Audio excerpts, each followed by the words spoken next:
सुप्रभात। पिछले व्याख्यान में हमने प्रश्नावली की रचना किस प्रकार की जाती है, कैसे प्रश्नावली भेजते समय उसके साथ एक पत्र भेजा जाता है ताकि उत्तरदाता इस बात से परिचित हो जाए कि वह अनुसंधान के लिए क्यों आवश्यक है, उसके द्वारा बताई गई जानकारियाँ हमारे लिए इतनी महत्वपूर्ण क्यों हैं, उसका चयन किस तरह से हुआ है, आदि बातों के बारे में उसे जानकारी देने के लिए हम सहगामी पत्र भेजते हैं।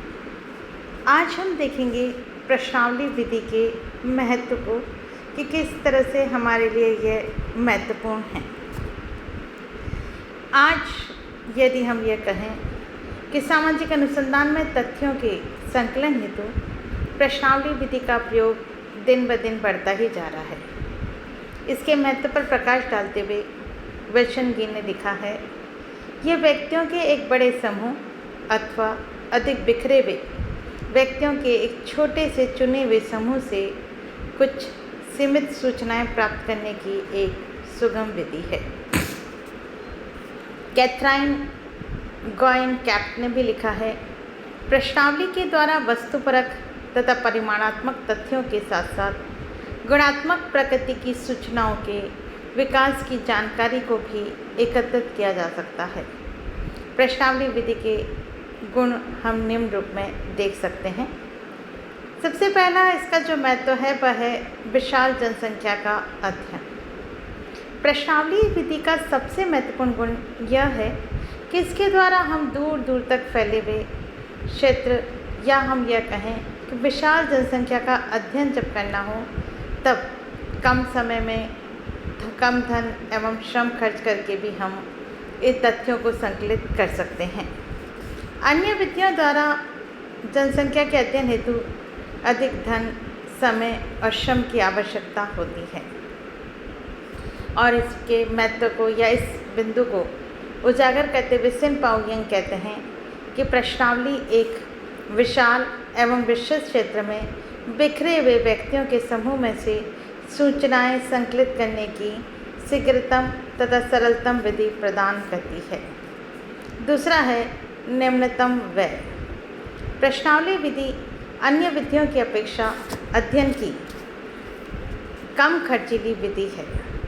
कागज, छपाई तथा डाक व्यय पर होने वाले अल्प खर्च में ही विशाल क्षेत्र का अध्ययन हो जाता है। क्षेत्रीय कार्यकर्ताओं की इस विधि में आवश्यकता न होने से उनके वेतन एवं भत्तों तथा संगठन संबंधी व्यय की भी आवश्यकता नहीं होती है। फिर है इसका अगला महत्व न्यूनतम समय। प्रश्नावलियों को छपवा कर एक साथ डाक द्वारा सभी सूचनादाताओं के पास भेज दिया जाता है, जो शीघ्र ही भरकर पुनः लौटा दी जाती हैं। इसके विपरीत साक्षात्कार, अवलोकन, अनुसूची विधि में अध्ययनकर्ता को सूचनादाता से व्यक्तिगत संपर्क करना पड़ता है, जिसके लिए अधिक समय की आवश्यकता होती है। यदि क्षेत्र विस्तृत हो तो समय की और भी अधिक आवश्यकता होती है, जबकि प्रश्नावलियाँ एक साथ भेजी जाती हैं और कुछ समय में अधिकांश उत्तर सहित लौटा दी जाती हैं। फिर है न्यूनतम श्रम। प्रश्नावली द्वारा अध्ययन करने के लिए हमें अधिक अध्ययनकर्ताओं की आवश्यकता नहीं होती। एक केंद्रीय कार्यालय से ही प्रश्नावलियों को भेजा व प्राप्त किया जाता है। उनके वर्गीकरण, सारणीयन, निर्वचन, निष्कर्ष एवं प्रतिवेदन तैयार करने में भी अधिक लोगों की आवश्यकता नहीं होती।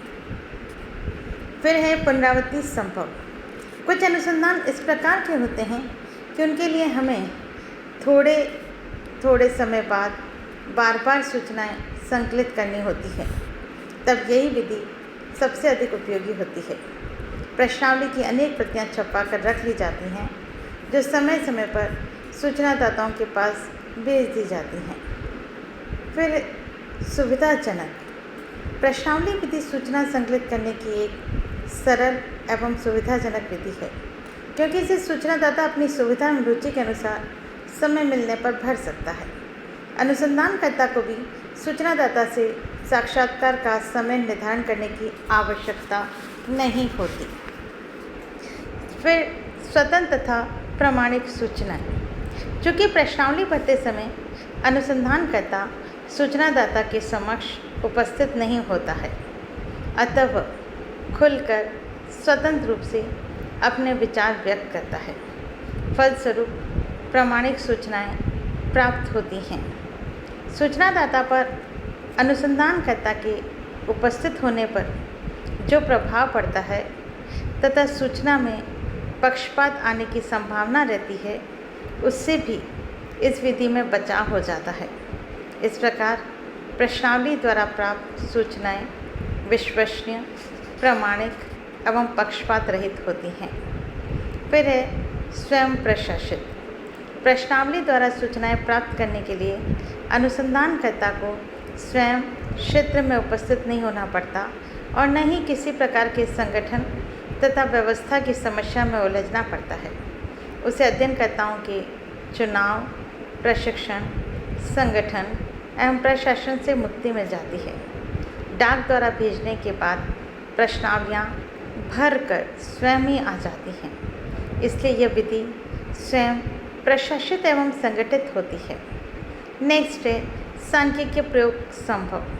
बोगार्ड्स ने लिखा है कि इससे प्रमाणीकृत परिणाम प्राप्त होते हैं जिन्हें सारणीबद्ध तथा सांख्यिकीय रूप से प्रयोग में लाया जा सकता है।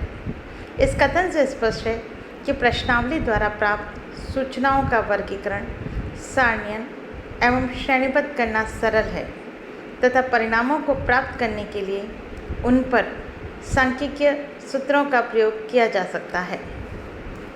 नेक्स्ट है तुलनात्मक अध्ययन। प्रश्नावली विधि द्वारा विभिन्न अध्ययनकर्ताओं के परिणामों की परस्पर तुलना सरलता से की जा सकती है, क्योंकि प्रश्नावली विधि में अनुसंधान के समय अध्ययनकर्ता उपस्थित न होने से सूचनाएं सामान्यतः निष्पक्ष, समरूप एवं प्रामाणिक होती है, जिनकी तुलना करना संभव है। इस तरह से हमने देखा प्रश्नावली के विभिन्न महत्व हैं और इन महत्व के कारण प्रश्नावली हमारे लिए एक उपयोगी पद्धति के रूप में स्वीकार की जाती है। और फिर लेकिन कितनी भी महत्वपूर्ण चीज़ क्यों न हो, कुछ ना कुछ उसमें कमियां अवश्य होती हैं। उस आधार पर हम देखें तो प्रश्नावली विधि में भी कुछ दोष हैं, सीमाएं हैं। प्रश्नावली विधि की अनेक उपयोगिताएं एवं लाभ होते भी ये दोषों से पूरी तरह से मुक्त नहीं हैं। इसकी कमियों को बताते हुए F.L. विटनी ने लिखा है कि प्रश्नावली शायद सबसे दूषित प्रविधि है, क्योंकि इसमें आंतरिक कमजोरियां मौजूद हैं और इसके दोष निम्नलिखित हैं। अशिक्षितों के लिए अनुपयुक्त, क्योंकि जब व्यक्ति शिक्षित होगा वही प्रश्नावली को भर सकता है। ऐसी स्थिति में वह अशिक्षितों के लिए अनुपयुक्त होती है। दूसरा है प्रत्युत्तर की समस्या। प्रश्नावलियाँ बहुत कम संख्या में लौट कर आती हैं अथवा सूचनादाता उन्हें भरकर लौटाने में तत्परता नहीं बरतते हैं। इसका कारण यह है कि अधिकांश सूचनादाता लापरवाह, अनिच्छुक एवं आलसी होते हैं।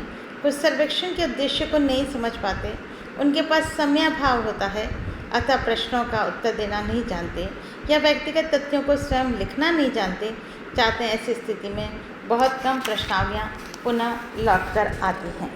नेक्स्ट है अपूर्ण सूचनाएं।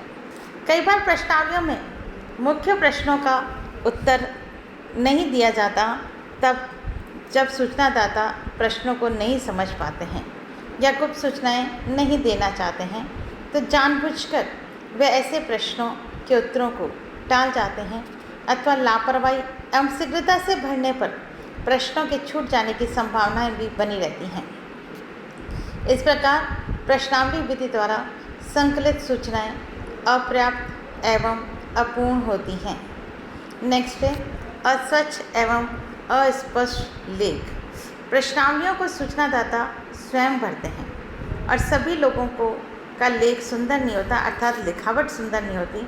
ऐसी स्थिति में प्राप्त उत्तरों को पढ़ना और समझना एक समस्या हो जाती है। उत्तरों में काट-छाँट एवं पुनर्लेखन, गंदे एवं घसीटना, लिखे अक्षर पढ़े नहीं जा सकते और कई बार सूचनाएं प्राप्त होने पर भी हमारे लिए उपयोगी नहीं हो पाती। नेक्स्ट है प्रतिनिधित्वपूर्ण निदर्शन असंभव। हमने प्रश्नावली विधि डाक के द्वारा जब तथ्य संकलन के लिए प्रश्नावली को डाक के द्वारा भेज दिया, तब हमें यह नहीं पता होता कि उसे कौन व्यक्ति भरकर भेज रहा है। कई बार यह दूसरे व्यक्तियों के द्वारा भरवा दी जाती हैं, जिससे कि हमारा निदर्शन जो है वह अप्रतिनिधित्वपूर्ण हो जाता है। नेक्स्ट है भावात्मक प्रेरणा का अभाव। प्रश्नावली विधि में सूचनादाता एवं अनुसंधानकर्ता में व्यक्तिगत और आमने सामने के संबंध नहीं होते हैं। तब ऐसी स्थिति में वे एक दूसरे के विचारों को अच्छी तरह नहीं समझ सकते और न ही अनुसंधानकर्ता सूचनादाता को प्रश्नावली भरने के लिए भावात्मक प्रेरणा ही दे सकता है। अतः वह एक औपचारिक विधि मात्र रह जाती है, जिसके परिणाम स्वरूप अपूर्ण एवं अप्राप्त सूचनाएं प्राप्त होती हैं। नेक्स्ट है सार्वभौमिक प्रश्नों का निर्माण असंभव। उत्तरदाताओं के स्वभाव, विचारधारा, आदर्श, सामाजिक आर्थिक स्थिति, सांस्कृतिक पृष्ठभूमि एवं शिक्षा के स्तर में पर्याप्त भिन्नता पाई जाती है। अतः ऐसी प्रश्नावली का निर्माण करना प्राय कठिन होता है, जो सभी लोगों के लिए सार्थक और व्यवहारिक हो तथा जिसे समान रूप से सभी पर लागू किया जा सके। ऐसी स्थिति में निष्कर्षों का भिन्न भिन्न आना स्वाभाविक है। फिर है गहन अध्ययन असंभव। प्रश्नावली द्वारा विषय का गहन अध्ययन नहीं किया जा सकता, क्योंकि एक तो समय का अभाव होता है और दूसरा अनुसंधानकर्ता की अनुपस्थिति के कारण सूचनाओं को बहुत गहराई से नहीं पूछा जा सकता और न ही भावात्मक प्रेरणा दी जा सकती है। अतः इसके द्वारा केवल मोटी मोटी बातें या सतही सूचनाएं ही एकत्रित की जा सकती हैं, गहन सूचनाएं एकत्रित हम नहीं कर पाते। नेक्स्ट है विश्वसनीयता का अभाव। प्रश्नावली द्वारा प्राप्त सूचनाएं पूर्ण विश्वसनीय नहीं मानी जा सकती, क्योंकि अनुसंधानकर्ता की अनुपस्थिति के कारण कई बार उत्तरदाता प्रश्नों को समझ नहीं पाता है और उसका गलत अर्थ लगाते हुए उत्तर दे देता है, जो कि उसकी प्रामाणिकता और विश्वसनीयता को कम कर देते हैं। फिर नेक्स्ट उत्तर लिखने में अनुसंधानकर्ता की सहायता का अभाव। प्रश्नावली विधि में सूचनादाता कई बार पूछ प्रश्नों को समझने में असमर्थ रहता है, जिसे समझाने के लिए वह अनुसंधानकर्ता नहीं होता है। ऐसी स्थिति में उन प्रश्नों के उत्तर या तो छोड़ दिए जाते हैं या गलत लिख दिए जाते हैं। प्रश्नावली की कमियों का उल्लेख करते हुए सीजर ने लिखा है, प्रश्नावली द्वारा प्राप्त उत्तरों से पता लगाना असंभव है कि कौन सा उत्तर सूचनादाता का लापरवाहीपूर्ण अनुमान है और कौन सा जानबूझकर दी गई गलत सूचना। पार्टन ने लिखा है, इसमें संदेह नहीं कि सर्वोत्तम प्रश्नावली की अपेक्षा उत्तम साक्षात के द्वारा अधिक गहन अध्ययन किया जा सकता है। प्रश्नावली विधि की कुछ कमियां होने पर भी एक सीमित साधनों में विशाल क्षेत्र के अध्ययन हेतु इसका प्रयोग काफ़ी किया जाता है। एल्बर्ट एलिस का मत है कि प्रेम तथा वैवाहिक संबंधों के बारे में अध्ययनों में प्रश्नावली विधि साक्षात्कार की भांति ही संतोषप्रद रहती है। गुडे एवं हार्ट ने लिखा है कि अनेक कमियों के होते भी स्वयं प्रशासित डाक प्रेषित प्रश्नावली अनुसंधान में अत्यंत लाभदायक सिद्ध होती है। यदि प्रश्नावली में प्रश्नों का निर्माण तथा निदर्शन का चुनाव उपयुक्त एवं समुचित रूप से किया जाए, तो इसके द्वारा प्राप्त सूचनाएं निश्चय ही प्रामाणिक एवं विश्वसनीय होगी। इस तरह से प्रश्नावली हमारे लिए एक कुछ कमियों के होते हुए भी उपयोगी भी साबित होती है। धन्यवाद।